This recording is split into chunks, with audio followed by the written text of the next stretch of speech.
Hai semuanya, nama saya Joshua Gresman Franliando Zegua, NIM 1903060855 dari Prodi Peternakan A. Kali ini saya akan melakukan praktikum mata kuliah biokimia dengan dosen pengampu Ibu Tati Fidianasari dengan judul praktikum yaitu proses biosintesis susu. Baiklah, sebelum kita masuk ke dalam praktikumnya, baiklah kita mengetahui dulu apa itu proses biosintesis susu.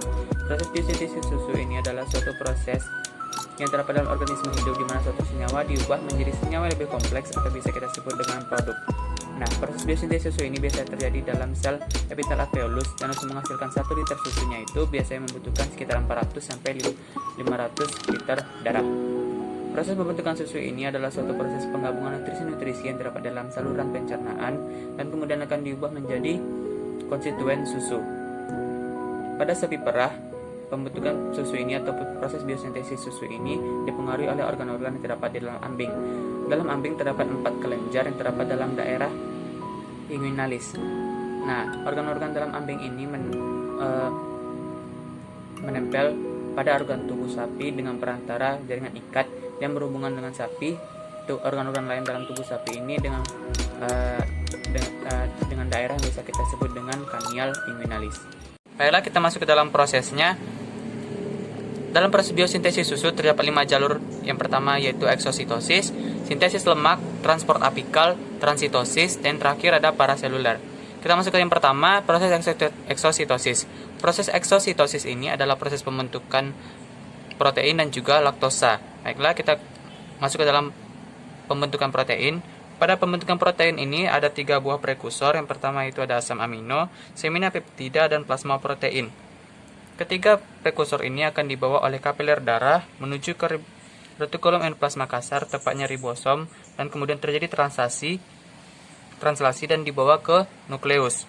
Kemudian setelah terbentuk protein yang baru akan dibawa kembali ke ribosom dan dibawa ke badan Golgi. Kemudian pada proses pembentukan laktosa ada 2 prekursor, yang pertama itu glukosa dan galaktosa. Dari kapiler darah akan dibawa ke badan Golgi. Lalu dibawa ke membran apikal. Ini membran apikal dan terjadi selubungan oleh kantong vesikal. Yang kedua yaitu sintesis lemak atau pembentukan lemak. Pada pembentukan lemak ini ada 3 prekursor. Yang pertama yaitu asam asetat, trigliserida, dan beta hidroksibutirat. 3 buah prekursor ini akan dibawa kapiler darah menuju retikulum endoplasma halus.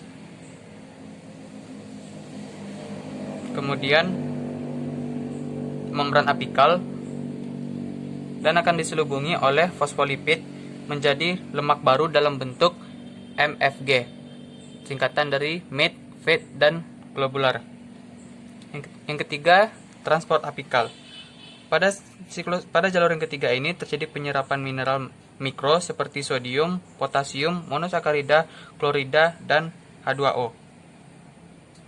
Jalur yang keempat, transitosis.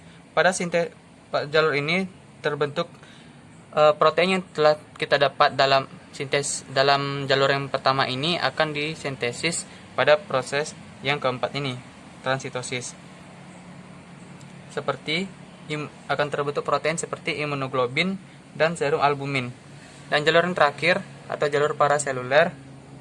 Pada jalur paraseluler ini, jalur ini akan membawa nutrisi yang telah dihasilkan oleh keempat jalur sebelumnya dan akan keluar melalui puting dan menghasilkan kolostrum atau nutrisi yang sangat banyak.